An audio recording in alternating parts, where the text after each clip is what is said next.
That's great. My name is Kim Anderson. I'm a faculty member here. Eva Bag, Institutional Effectiveness. And we're going to be talking with all of you today about this whole outcomes assessment plan. The point of this presentation is to give you the overall big view of what this whole outcomes assessment thing is, and to also field some of your questions about your specific areas and to help you understand this, to give you the bigger picture, the little picture, and what this all entails and how we're going to do it all here at Long Beach City College. So you're supposed to ask questions, you're supposed to keep us on track. Okay? Does that make sense? Yeah. That's okay? We welcome your questions throughout. Okay. Well, that's the nice way of putting it. Yeah. Okay. So, assessment plans. Now, you have the handout with the slides as we go, plus you have some extra handouts that we're going to work through as we go. So that's what this is for. Okay. Now, why do we have to do assessment plans? Well, first of all, we have the definition of the assessment plan and what basically an assessment plan is. And here, the bullet items we have is what it can help you to do. Periodic assessment. We need to make this part of our culture here at Long Beach City College. That we set outcomes, that we are assessing these, we're checking on what's working, we're identifying if anything is a little amiss, and what we can do to improve. That's basically what this all is. That's it. Okay? But we're going to use the assessment plan to help everybody think through the process and work through the process. That's the point of the assessment plan, is to help you work through the process. So you can read all the other things. Plus the other one, the last one, is really why we have an issue right now. You want? Right. I just wanted to set the context for this workshop. I mean, obviously, we're really focusing today on just the assessment plan, which is all of the phases of assessment of the outcomes that you develop. And as you can see, sitting around you, you've got faculty, some student support, administrative units. So this is something that's really bringing all of the college together to basically, yes, address the fact that we're on warning for accreditation. And just, you've probably heard, but for those of you who haven't, just quickly to say that really the Accrediting Commission really had issue with the fact that our program review process wasn't working the way that it optimally can work, which is really designed to inform continuous improvement of all areas of the college, not only in the classroom, but also student support services and administrative unit areas. So, you know, how do you determine whether or not things are going well or need improvement? It's through the program review process, and we've learned from the president, Dr. Bino, the president of ACCJC, our accrediting commission, that that was really the issue that they had with us, is that our program review process, we've known that it had some problems, and we were in the process of revising it, and basically they said, okay guys, it's time now to finalize that and get that back on track. So all units of the college will be participating in that. And when we talk about assessment, whether it's student learning outcomes or service unit outcomes for the administrative units, and we'll give you definitions and examples of each of those later this afternoon. But basically, that information is going to be collected through the process of program review for everybody. Okay, so that's really where that lives. All right. Also for faculty, I mean, as you know, the course level, that is being documented in the course outline. But even the data for that, this whole assessment plan and the evidence that you collect and what you decide you're going to do with that information, that's going to go in program review for everybody.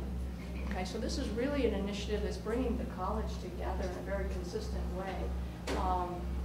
The process is the same every program review. One of the things you may have heard is that we're in the process of acquiring software by the company called Inventive. It's TrackDat is the software that we'll be getting, which we're really working very hard to make it as user-friendly and to make the process a lot easier for everybody than it was in the past. I think that was part of the problem. This is such a large college.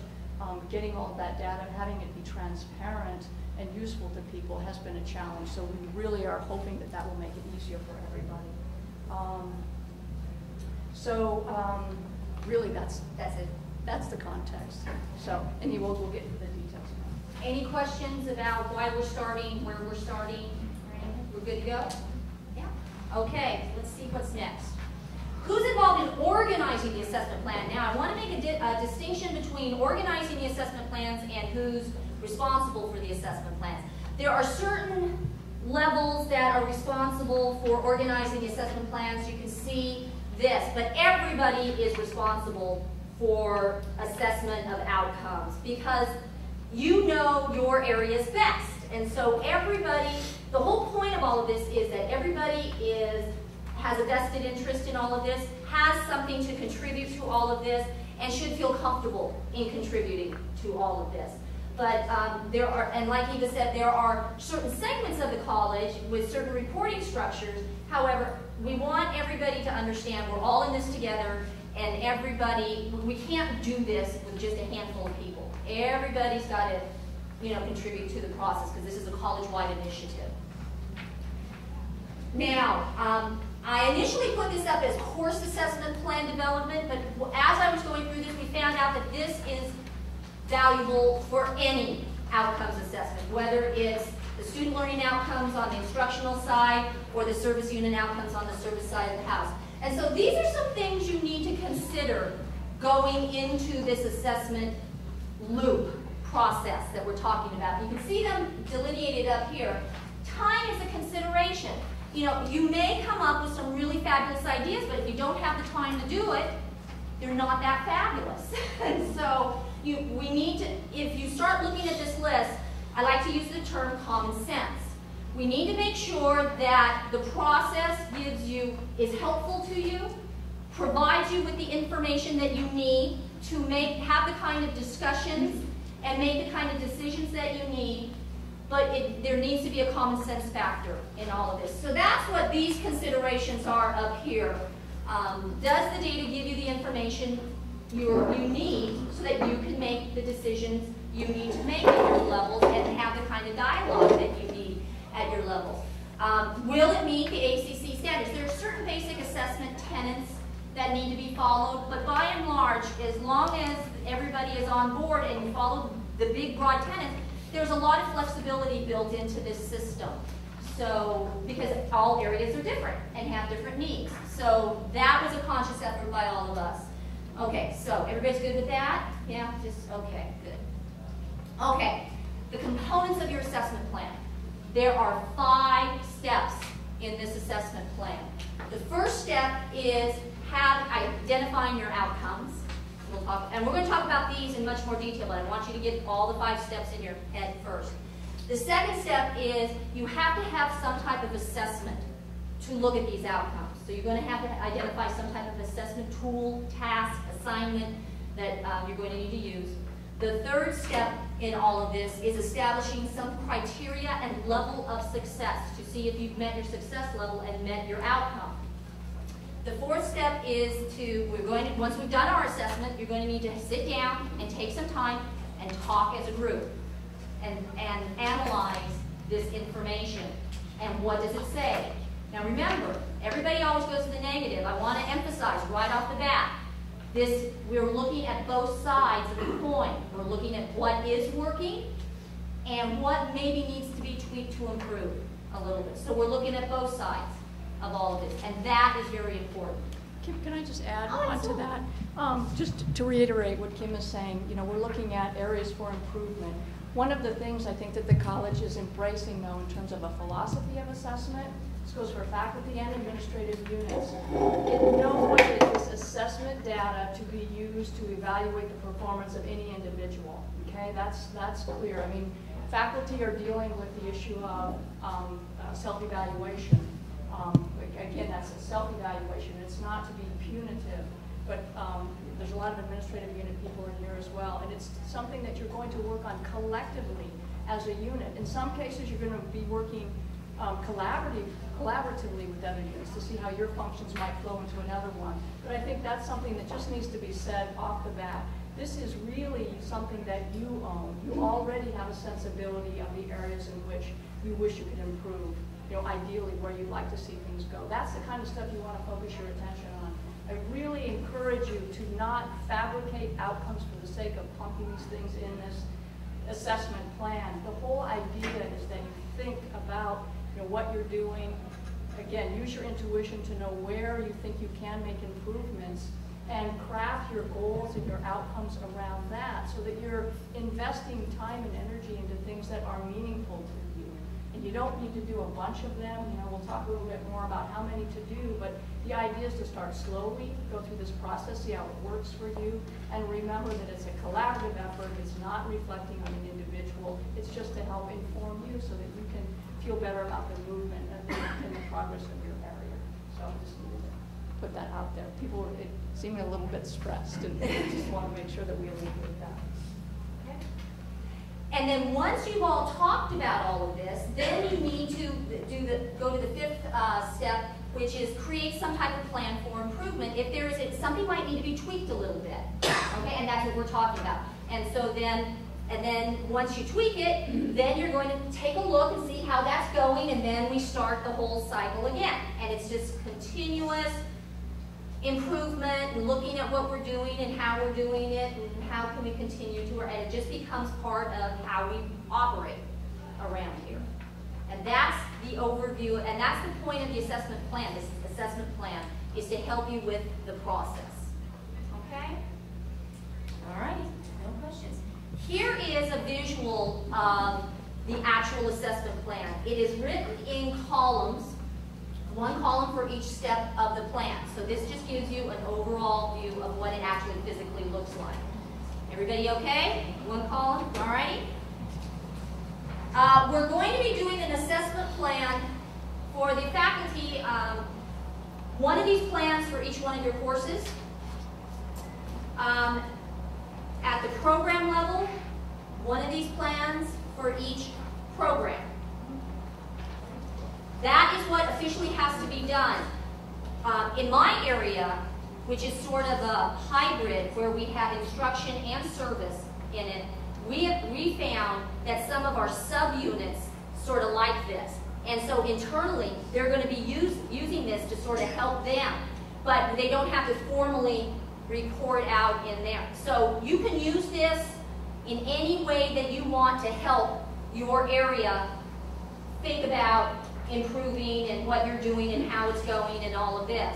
But we do have to formally report out at the course level and at the program level. Okay? Does that make sense?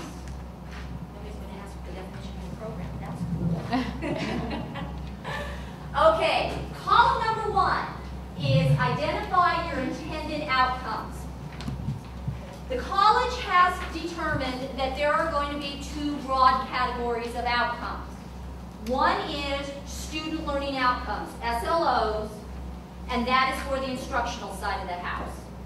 And then we're going to have service unit outcomes, SUOs, which is for the service side of the house, and that is student support services and administrative unit services. There is one error on your handout. I apologize for that. I got it on the PowerPoint, but I missed it on the handout.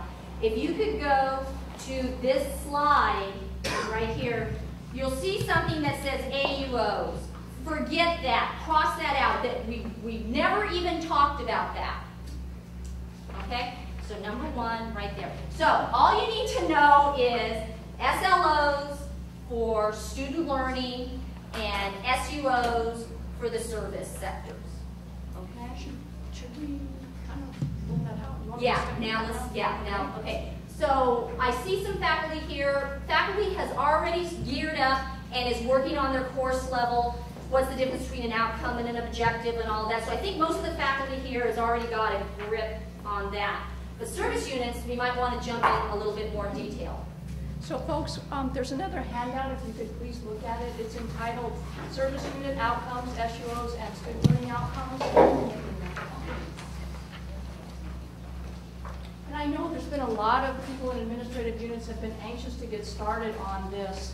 And once again, we're trying to have the language be as simple as possible and be as clear as possible here. So that's Kim is saying that for the administrative units, we're really only looking at service unit outcomes. So I'd like to go through, there's 2 major types of service unit outcomes, okay? Process outcomes and satisfaction outcomes, okay? Now, We'll go through each of these, and before I do, I just wanted to also thank, I know Med Hani is in the room here. He sits on the Integrated Student Learning Outcomes Committee, and it's been a collaboration among people trying to figure this out and make it as clear as possible for you at this point. But let's just we'll start first with the process outcome. What is that? A process outcome, you think about the kinds of functions or activities that you have in your units. And basically, let's just go through these. Process outcomes, A, relate to what the unit intends to accomplish. So you may have outcomes that relate to sort of the volume of things that you process. So for example, grants, the number of grants that you see, the number of grants that are successful, that's kind of a volume thing. The efficiency with which a unit processes whatever it's doing. So that can get at things like, how much does it cost to deliver so many transactions? How many man hours does it take to do something like that? So it's really looking at the process of your work.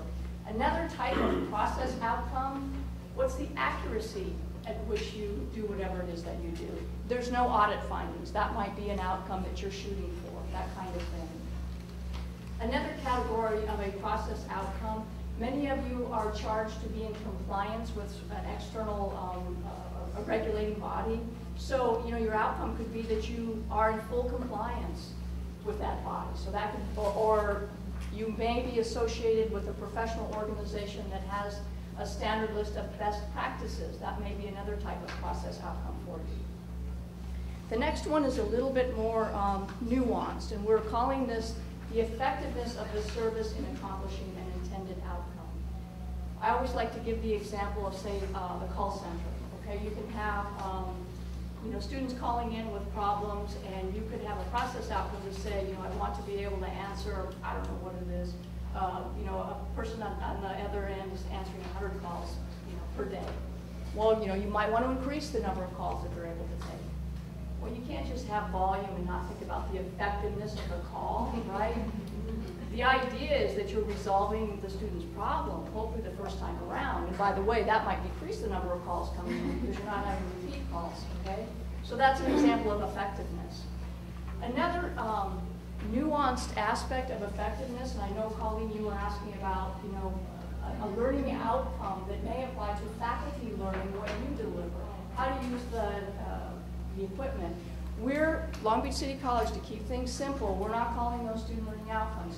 They're service unit outcomes, they're an effectiveness type of outcome, where you're actually facilitating the process of helping faculty to be effective in the classroom.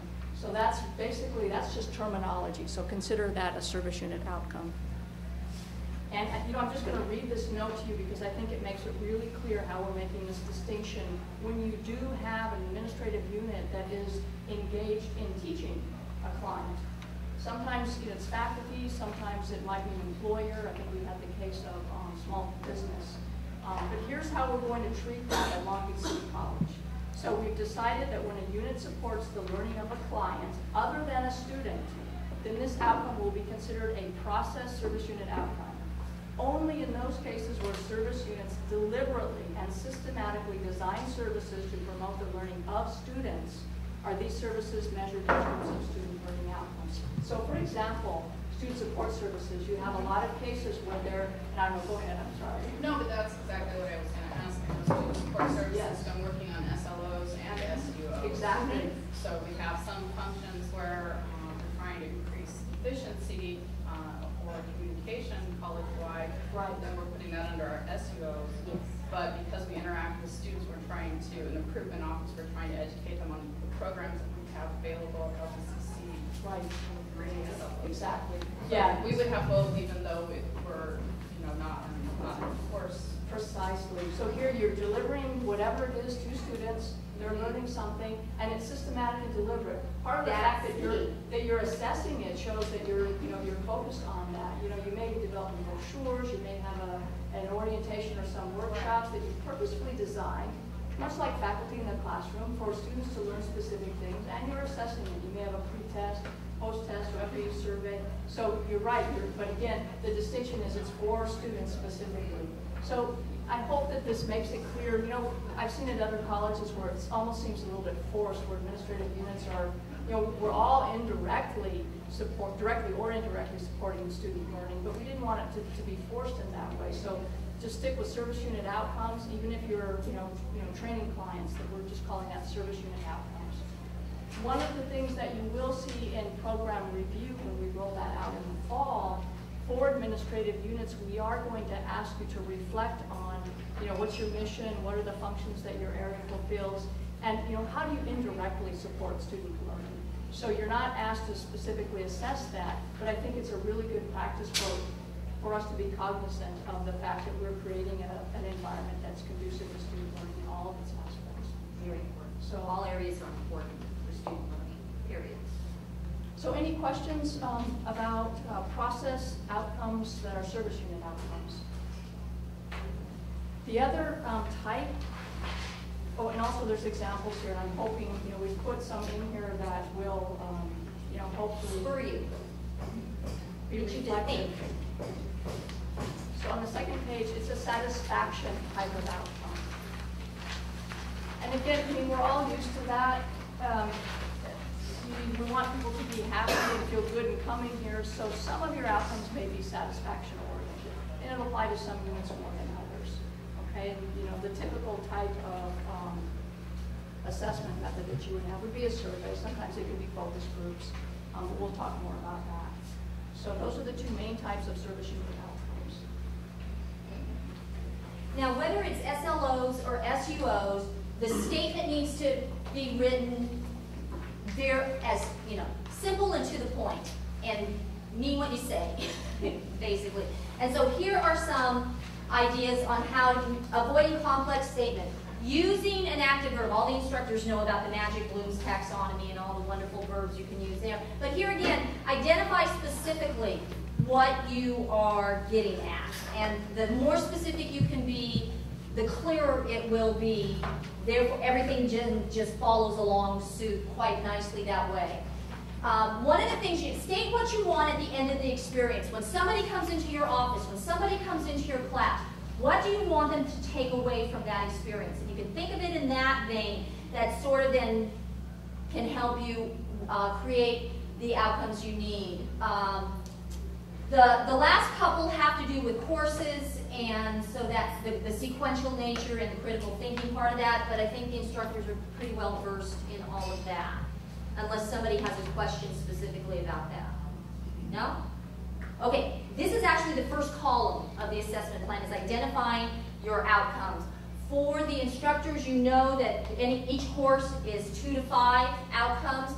For the programs, we're saying Same thing. Same thing, 2 to 5 outcomes for a program. Okay? Give you a range because everybody's different, But just remember, any outcome that you identify, you're going to have to assess. Okay, so that should be in the back of your mind too when you're doing this step.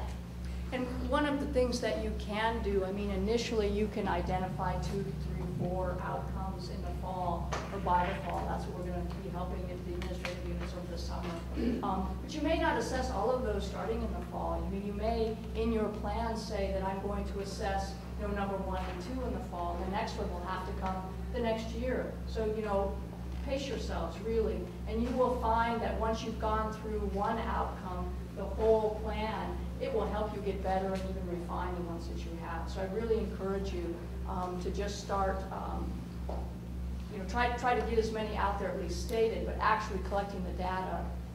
Start with 1 or 2. Okay? And that goes for the SLOs also. We're going to identify all of them, and then you start with 1 or 2, start with a class here and there, and then start educating yourself with all of this. If you bite off too much, it's going to be an unhappy process. It's going to be very happy. So we're going to take things a step at a time. You just keep it a step at a time, and once you get done with one step, you move to the next step, and everything will be fine. Really, it will. And part of why we're presenting the whole plan to you today is that oftentimes we've seen colleges, and I think we've actually been one of those colleges, that had a tendency to get stuck at the level of making these perfect outcomes at the beginning. You've got to remember, the whole point of doing this is to get to the last step, where you've got some information that's going to help inform you how to make some improvements. That's really the point of all of this. So if you get so focused on just the outcome, we're missing the point, we're losing time. And the idea is just to be, collecting the data, making gradual improvements over time. So this just becomes what we do. Okay, here are some examples of some outcomes of what you should be doing in your outcome statements, depending on whether you're doing an SUO or an SLO. SLOs, it's what the student will know or be able to do, maybe feel, by the end of the course. But remember, you got to assess those, gangs. I'm looking at math particularly. You're looking at core overarching knowledge and skills that the student should obtain from that course, and you use the magic verbs, right? And they've got to be, the majority of them need to be critical thinking, because we are credit college level courses here. Critical thinking, okay? We teach at that level. We expect our students to learn at that level and be interacting with the material at that level, okay? That's for the SLOs. SUOs, identifying your clients, who are your clients that are coming. And I just want to say, for those of you, we're going over this quickly to show you the whole plan. We're intending to take each of your areas and provide you the opportunity to walk you through some sort of exercises to help to get you think about your functions and how that relates to an outcome. So don't expect that you're going to be able to do that today. We're just giving you the whole plan, but we're going to be meeting with each of you so that you can really iron that out, and we will facilitate that process with you. Okay, so we don't want to do it today, but I don't want to worry you. We're just talking about the plan today. But like, for example, a client might be, it could be students, it could be it could be, I've seen a statement like campus-wide users of a service. Why not? It just depends on who you provide service to, and these kinds of. But then you have to identify the client who's receiving the service, and we say faculty member, staff. It could be community. It could be community members too. So that's who your clients are, and the kind of service that you're providing. You need to identify. And here again, like I said before, more specific. You tease it all out. That could be helpful. But the service needs to be a central function, a key function to your unit. We really need to focus on what we're really here for. And other things might be nice. That's great. And you can still do all those things, but you don't want to put them in your assessment plan. What are the key central services that are for your unit? Is that right? Mm-hmm. We're doing good? Yep. Anything else? Central things. We're fine? Don't be proliferating too much. Okay. Column number 2. Now you've got these great outcomes. Now you have to figure out how you're going to actually assess them. So here's a quick glossary on major terminology used when we do outcomes assessment. And one is direct and one is indirect. For faculty, direct assessments are necessary for the course level. You have to directly assess student learning. Okay? And indirect is considered a proxy. So for student learning outcomes, you might want to ask your student, do you think you learned blah, blah, blah in this course? And they'll say, yeah, sure. That's an indirect assessment. Okay? The direct assessment is the test. There's your different, okay? So same thing with the service units. You can have direct assessments, which might be like, if you have some type of computerized system, like Eva was talking about, volume, numbers, things like that, or log books, or something like that. Those are direct assessments that would be informative as to process outcomes. Okay? Indirect assessments, like we said up here, surveys, focus groups, questionnaires to get people's feedback on how they perceive the service and the quality of the service and the effectiveness of the service. That is considered an indirect assessment. You've sort of going along hand in hand is the idea of quantitative and qualitative along this line. Quantitative is a number. Basically, that's the easiest way I can explain it. You get some type of numerical value. So we're looking at percentages in classes, or you're looking at percentages of people that you have served. You made 70% of the calls that she was talking about, or something like that. That's a hard number. Qualitative is more descriptive information, which can be very useful and informative, but sometimes it's harder to corral. you know, because you got people, because these are people's feedback and comments, maybe those tend to be more qualitative type assessments, which can be very interesting and helpful for all of you, and that's good. Okay, what do we got? Formative and summative. That tends to be more for the student learning outcome side of the house, where you as the student is learning, versus at the end they display they've got it, so to speak. Does that make sense?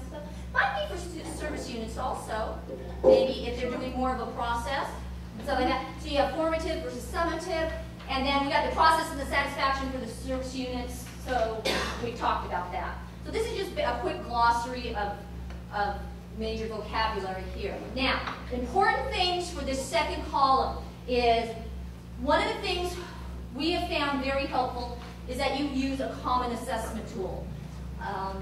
That you can, everybody agrees on, yeah, let's do it, let's check on it this way. So that when you sit down and talk, you're talking apples to apples. And it's not somebody's doing it this way over here, and this way over here, and this way over here, and then when you try to come down and analyze all of this, you're saying, and you can't do that. So it's more time efficient, and it tends to be more reliable, good assessment tenets, if you can agree upon some common assessment. It doesn't necessarily mean faculty, the entire assessment. It could just be significant components of your assignments or projects or tests, but it has to be enough so it's meaningful. And Kim, yeah. I'll just relate that also to student support services and administrative units, I think, as well, where you're seeing that there may be you know, the student experiences the whole college, you know, not in discrete chunks so much as we do because of our sort of department orientation. So one of the things we've talked about with student support services is there may be several types of questions that can fit on one survey to give to students, to not over-survey them, to not have, you know, multiple departments surveying students to death, because you can really reach a threshold where students are no longer caring about this, just, you know, let's just do the first one on every question. So we really need to be mindful of that. So I know with student support services, we're going to be looking to see where there's overlap, where we might have like a campus climate survey that will have subsections that will apply to the different areas, and they can just pluck the meaningful items that relate to their areas. Administrative units, the same thing. When we start working with you in the summer, we'll be looking for potential overlaps where you might be able to assess one or two of your outcomes just through the administration regularly every year, every 2 years of a campus climate type of survey.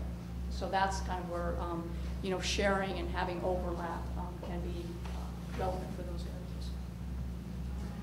Okay, and then also in this column, you need to identify who are you going to be assessing, who's going to partake in this assessment. If it's all the students, if it's going to be alumni, employers, faculty, everybody, some people, is it just going to be a sampling, you know, and all of that. When are you going to do this? Is it going to be fall 09? Is it going to, maybe it's a bigger outcome and you need a little bit more time to do it. So then maybe it's going to be for academic year 09-10. You're going to take a whole year's worth to look at it because it's a little bit bigger. We are leaving this up to your discretion. So everything has to, because it needs to be real for you in all of this. So realize that that is, you know, your call on all of this. As long as you can justify it and make sense and it's realistic and it's helpful and that's what you need, then that's okay. And then how are you going to do this? How are you going to pull off this assessment? Yeah? Back onto the when, that says that we don't have to do it every year but every cycle. Okay. What are we defining a cycle as? We're defining a cycle as for the program level is the program review cycle, which is every 3 years. Ultimately will be every 3 years, we just agreed upon. So then if we're doing a program review fall of 09 and fall of 10, well, then it'll be on a 3-year cycle after that. So does that mean that we need to do the assessment, all of them, for the next 2 years? No, I think realistically, Anne-Marie, what we'll start the first 2 years is getting the outcomes documented, and hopefully we can start collecting data, like I said, maybe on just one outcome. I think what will make it easier for people is the way the system will work. You can go in at any time, you know, and update your program review. So as soon as you're able to collect data, maybe on an annual basis, you may decide that you want to see progress. You just go in there into your program review that just basically is waiting to be updated for you. It doesn't get submitted necessarily, it doesn't go through the full validation process. But you could do that on an annual basis, or every semester there might be workshops you're testing out. You can just go in there. But as far as what's being required, the program review process, as you know, we're implementing, and we're going to be really just starting out all of the units, synchronizing them in the fall. But and we're going to be evaluating how that works so we can make quick improvements to that. But then once we settle in, it will be on a 3-year basis. But this piece of it, your outcomes assessment data, if it makes sense for you to be updating them annually, then that's all you would have to do, not the full program review. Okay. If we have something that's a really long range, well, Long Beach College Promise, I mean, you're looking at a huge effort to reform education, you know, from 4th grade on. Right. Can we put something in there about monitoring, progress scores? Exactly. Because we're going to be looking at indicators of success to tell us if these reforms are making a difference. Exactly. You're going to have benchmarks along the way. Well, yeah, otherwise I've got a 9-year outcome. Yeah, That's no, but you do have benchmarks in that 9 years, and so you can put those in there. Okay, so I can do that. So, yeah, sure. Yeah, when you talked about you can go in there and you can change it when you want. Okay, what if they change it, he doesn't know they changed it? Who's going in there and changing it? Who's responsible for that? We'll be in the process of figuring all of that out. There will be administrative rights. TrackTat has that capability. So the idea is you'll have a designee, a department head or a director, who will be granted the rights to go in there. But again, it's to be a collective thing, and people, I mean, hopefully you'll be, communicating about. You know how on the course outline where only certain people can go in and like the faculty member can't sign off for the department head or the dean and you have different levels? It's going to be the same thing just like that. There's another capability that we'll look into activating so that when there are changes, this product will send emails out to the appropriate people, so it's like an alert. You'll see something's there. But people should have read access to everything. So anyway, there'll be more of that coming. Exactly. Okay, so that's the second column, identifying your assessment tool, task, whatever it is to look at that outcome. Yes? Okay. Here are some examples of assessments, just to get your mind thinking along these lines. For the SLOs, the college is recommending 3 broad categories of assessments. One is the capstone, either a project or an exam, variations of just certain embedded questions in the exam, or maybe just certain parameters in the capstone project that everybody is using, so you can tease that part out and talk. Rubrics, we love rubrics. I have it on the SLO listing, but this is also good for SUOs too. Rubrics are fabulous. What you're trying to do is get a consistent evaluation of and you can apply a rubric to anything, a performance, a skill, a paper, anything. So rubrics are really great if you make the rubric right. In the summertime, we'll have some workshops or go out and we have handouts and guidelines and samples and all sorts of things for rubrics. So rubrics are really great.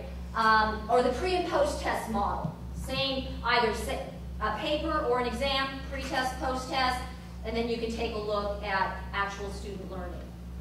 Some examples on the SUO side. Here again, we talked about surveys before.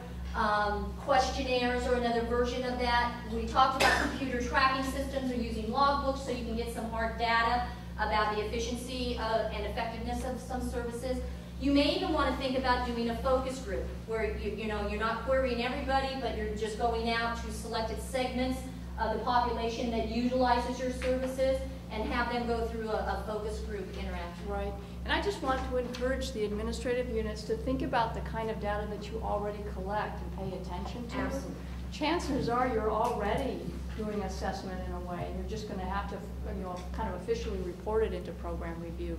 But I'm sure a lot of you are. I mean, I know A&R, like transcript requests and processing time, I think that's something you're already collecting, and there's a tool built into the new product that enables you to collect that type of information.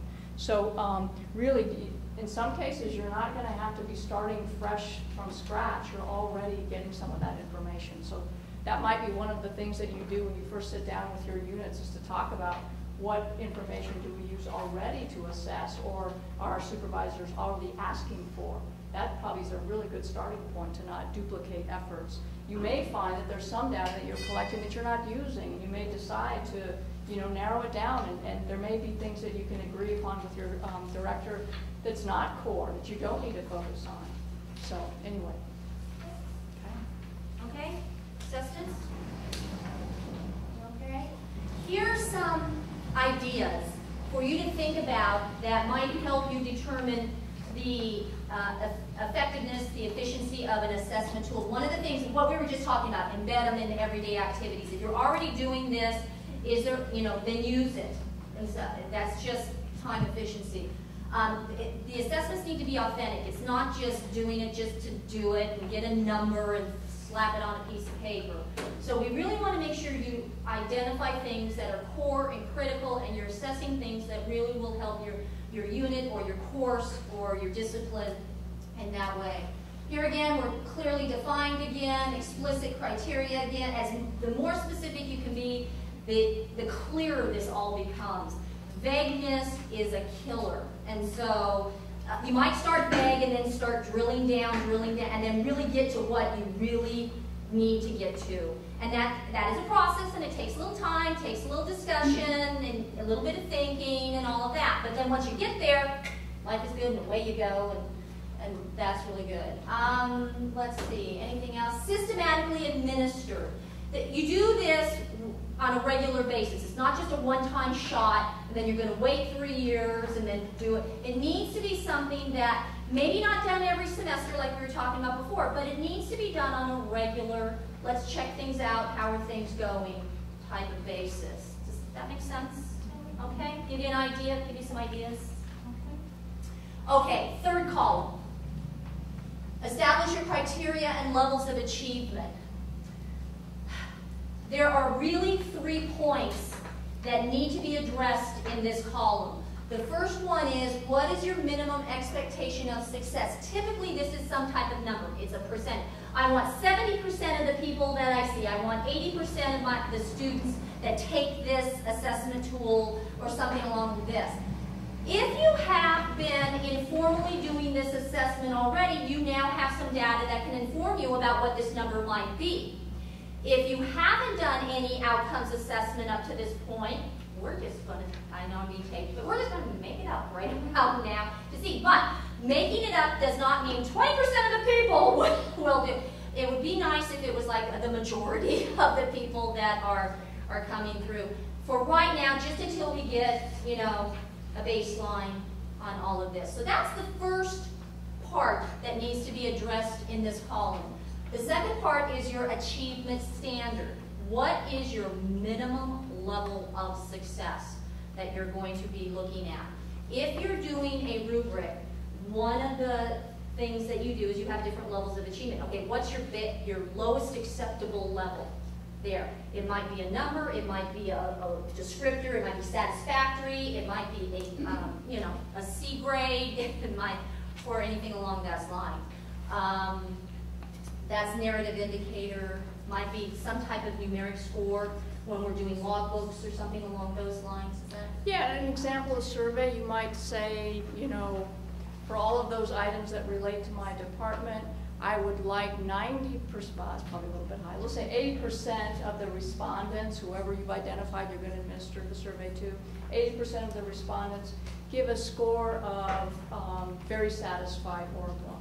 That's basically, you're setting your benchmark for yourself, and you're hoping, you're monitoring that and see how close you get to that and you improve over time. So you've seen that kind of thing before. Jackie? As far as service units are concerned, this is a lot newer for us. Are you going to have any targeted training on the different types of tools and how they actually work during the summer? Okay. Yes, exactly. So surveys is clearly one. We've already seen people are giving their best effort, but we recognize the need for support, so that is being planned for the summer. For surveys, we've seen it also for student support services. A lot of areas are using rubrics, and you haven't really gotten support, so we're planning to do that. Yes, definitely. Not only in identifying the outcomes, but also these, the key types of things that most people will be using, definitely. And even for the instructional side of the house, surveys at the program level can be very informative too. So just something to think about. The third part of all of this is, who are you going to count in this data? Are you going to count everybody, or are you just going to count a certain sampling of the population that you feel is relevant for all of this? Here again, these are your choices. As long as you can justify it and it's reasonable, then we leave this up to you on how you're going to do that. For the faculty, I was talking this morning about, you might want to say just the students that successfully passed the course, so you can see that. But then Bill had a really nice point about looking at everything, so that you can see, especially with sequential courses. So, here again, you need to think about what kind of information do you want, so that will identify who you're trying, what kind of clients, what kind of students you're looking at.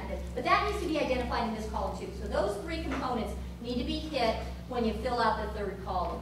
Right. And I just want to add on to that, especially for the student support services and administrative units, really think about feasibility, guys, okay? So, like for example, admissions and records, you've got those lines going out there and you're going to talk about surveying all of the students. I mean, you've got to balance. You've got to keep that line flowing. You've got to serve students in a timely way. You're going to stop the process to survey? Probably not every single student. So that's where you might want to think about a random sampling. That's perfectly fine. You're going to get some data that's going to help inform whether or not whatever it is that you're providing in terms of student learning outcome is working or not with just a random sampling. We said at the last workshop, and as a researcher, I'm going to say this, that this is not about statistical studies. It really isn't. We simply do not have the resources to be able to have each of these be a statistically valid type of approach. It's just not intended. Remember what we said, the purpose is to inform improvement. It's not a scientific study. Basically, we're going to have to see what's feasible and what is meaningful to you. Do the best you can. We'll support you to design surveys and whatever assessment that will, be reliable and valid, but not to the extent that you've got to go out and, generalize to the entire population. This is what this is about. It's about, collecting evidence that will inform improvement over time. Okay. So just to ease your mind about that, it's not this what this activity is about. So you've got that expertise now. That's a relief, hopefully, Jackie. Okay. All right. Third column. All right. Got a little bit of grip.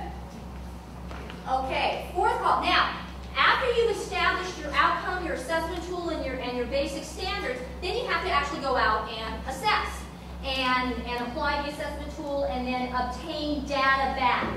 Once you get the data back, then we all have to sit down and talk about it. And what does it mean? And that's what the fourth column is that we're going to gather, we're going to organize, we're going to aggregate, analyze, and report what we found, basically. So what we have, let's see. Oh, who's involved, and when are you going to do this? That needs to be included in this column. Okay. So it might be, we were talking this morning. It might just be the full-time faculty. It might be all the faculty. It might just be the people that weren't at the last meeting and they got this tasked to do this.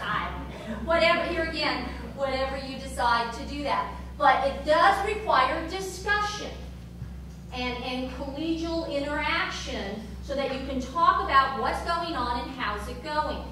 One of the big things that I'm finding as we go out and about is that everybody wants, this is going to show us all the bad stuff and all, and all that. Everybody always goes to the negative. You know what? This is going to show us what we do well, too. And the point of this column is to identify key findings. Key findings are what's working, and key findings are what needs to be tweaked a little bit.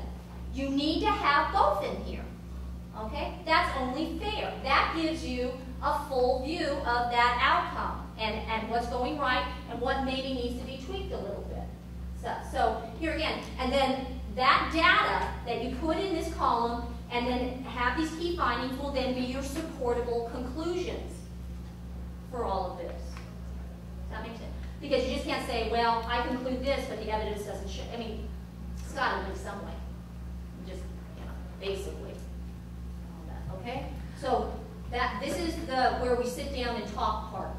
Yeah, and I really want to emphasize also with the supervisors, managers, and directors, it's so important that you share this with everybody working in your area. There's nothing worse than, when it comes for program review time to be documenting all of this data, and people for the first time are realizing, oh, that's what we're sort of self-evaluating ourselves on.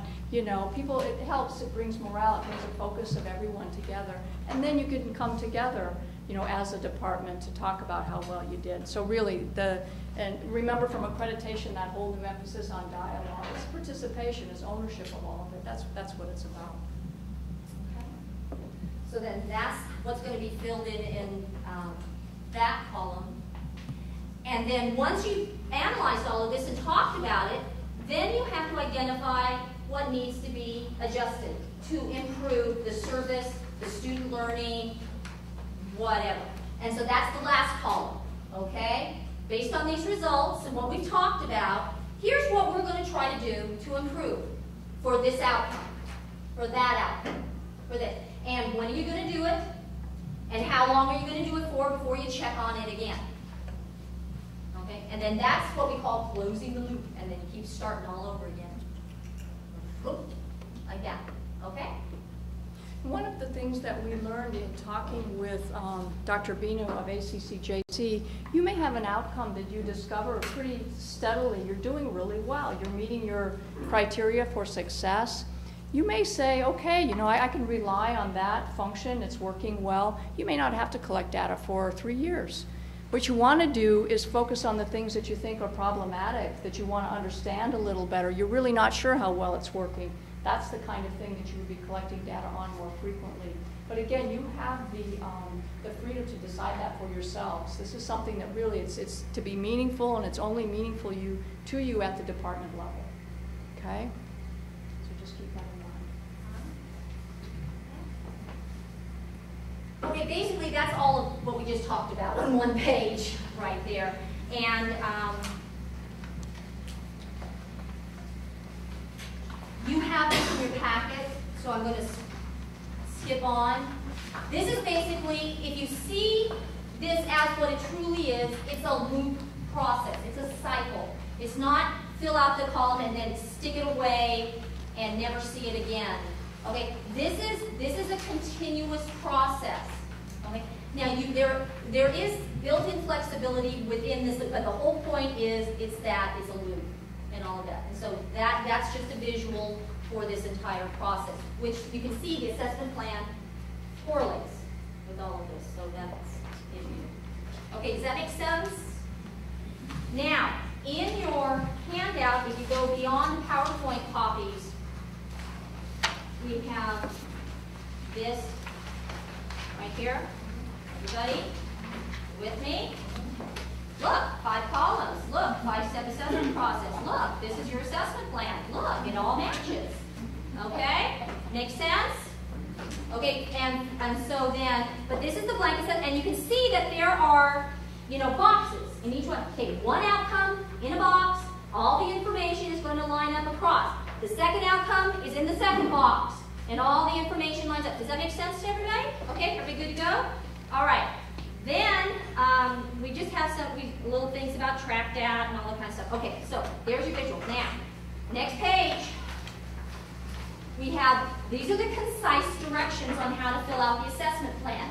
I bolded out all the salient points. Well, even I bolded out the salient points. We figured it out so that it's relevant for anybody at any level. And you will see, if you look at the top of this, it's for program, course, and unit. We're using one form for everybody because we're one college. Okay? So this could be you. Oh, stop it. Come on. Help me out here. Okay? So there's going to be one assessment plan for every course. There's going to be one assessment plan for every program. If you want to, as a work unit within a program, if you want to do this internally for yourself, some people have found this very helpful to help you with your thinking process and all of that. But truly, the formal assessment plan, one for every course, one for every program. And then you just list out your outcomes and you go across. Okay? Now, at the program level, we're thinking you might want to put a mission statement. Okay, so there it is.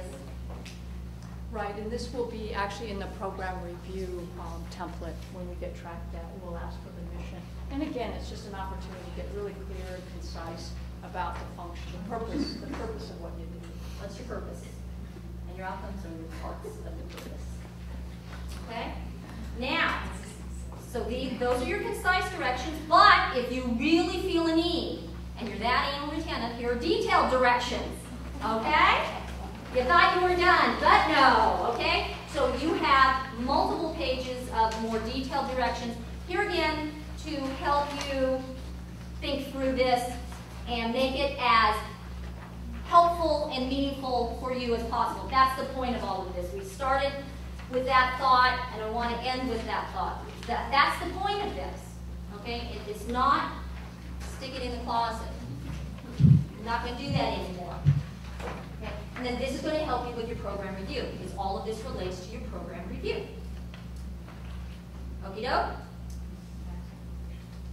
Okie doke? Yeah, just about program review, I just wanted to point out, we're finalizing the level at which program reviews happen. So like I'm thinking, Colleen, for example, your area will have its unique SUOs that get folded into a higher level program review. So you'll be subsumed. So we're really trying to ease the burden on areas. I mean, we were thinking potentially we could have like 70 administrative unit program reviews. You know, there's no need for that. You could be, you know, do a broader program review for more like 35 of the major areas, and then you'll have your own unit underneath. Same thing with grants. You're not going to do your program review for grants itself, but there will be data that you can collect through this assessment plan that informs a larger program review. So, and what is the deadline? It's on grant driven and grant deadline driven. Well, we're gonna be I know. I mean, What's the deadline? Our objective is to get these put into TrackDat in the fall, in October. So that's what we're looking at. So we're going to be having, really the plan is we'll probably have a few more kind of open types of sessions where we're sharing things like, you know, how do you do surveys in general, what about rubrics? But we really find that it's very effective if we come to you and sit with you with your area and actually work through them together.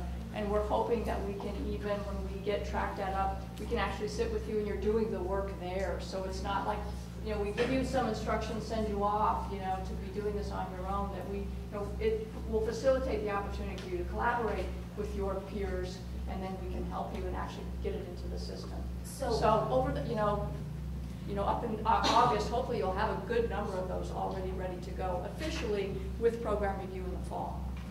So this assessment plan right now is just a stopgap measure until we get TrackDat in. Exactly. And then everybody's going to work in TrackDat. So this is just to help us right now until we get geared up, to help you with your thinking, to help you with the process and all of that. Okay, does that make sense to everybody? Okay? We need is how we do it. We're writing up, when we get tracked out, we won't be writing these anymore. You will. You just do it in TrackDat. Yeah, it's basically it's a web-based system where you can just put all the information so that we're not pushing documents all through the college. That's all. You know, like the course outline is a web-based course outline. You can print it out if you want to, but it's in a database. Same thing. Jackie? Is there an estimated amount of hours that this is going to take for the SUOs? Well, It should be different. It's going to be different for everybody, and as much as you need. What we're thinking, basically, we got some input from the last college-wide group, that what we thought we would do is get you started, and then let you spend a little bit of time on your own, and then you come back and with the refinement process. We did this with student support services as well, and so I think that, you know, there's a couple iterations, maybe, you know, a couple hour-and-a-half sessions, and then sometime with your groups.